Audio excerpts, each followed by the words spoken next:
Charlie Adler est le dessinateur attitré des comics de The Walking Dead. Il a mis le dernier coup de crayon au 25e volume de la saga horrifique qui sort le 30 mars en France. Nous avons rencontré l'illustrateur britannique à Londres pour sa première apparition à la convention dédiée à la série. Il nous parle avec passion de son travail sur la saga Phénomène. Ça fait presque 25 ans que je dessine des comics et j'ai passé les 12 dernières années à bosser sur The Walking Dead. Qui aurait pu imaginer que ça deviendrait un tel phénomène? J'ai commencé comme petit dessinateur indépendant et aujourd'hui, c'est devenu une série mondialement connue. C'est juste incroyable. Ça doit être un coup de chance. L'un des trucs qui est bien sur la série, c'est qu'elle respecte l'esprit original de la bande dessinée, et ça l'a toujours été. J'ai été sur le tournage à plusieurs reprises, et à chaque fois, ils m'ont dit à quel point nos dessins les avaient inspirés. C'est super qu'il continue à s'inspirer du comics et qu'il n'ait pas pris la grosse tête malgré le succès.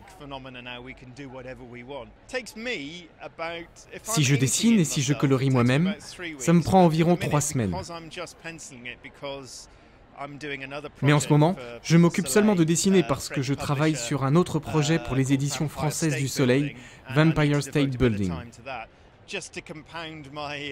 Et comme si mon emploi du temps n'était pas assez rempli, avec l'auteur de The Walking Dead, Robert Kirkman, on prépare actuellement un numéro spécial de 48 pages sur les origines de Negan.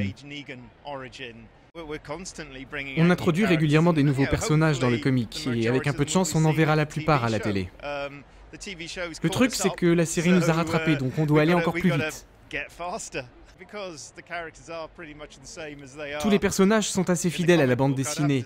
Je dirais que Michonne est restée ma préférée dans la série.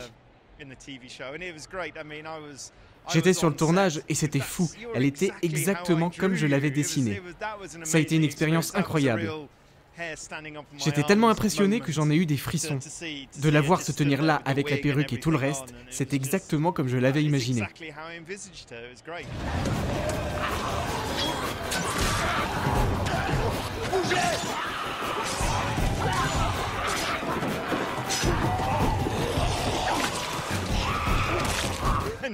Vous ne verrez jamais Daryl dans le comic, il a été créé pour la télé. C'est bien de garder des différences entre la série et les comics. Robert et moi avons créé certains personnages qui n'apparaîtront que dans la BD et jamais dans la série. Et malheureusement, Daryl reste une création pour la télévision. Delcourt, mon éditeur français, me dit toujours que The Walking Dead est l'un de leurs plus gros succès. Et je crois d'ailleurs que le comic se vend mieux en France que n'importe où ailleurs. Ce qui est formidable. Donc merci à vous lecteurs français, vous avez très bon goût.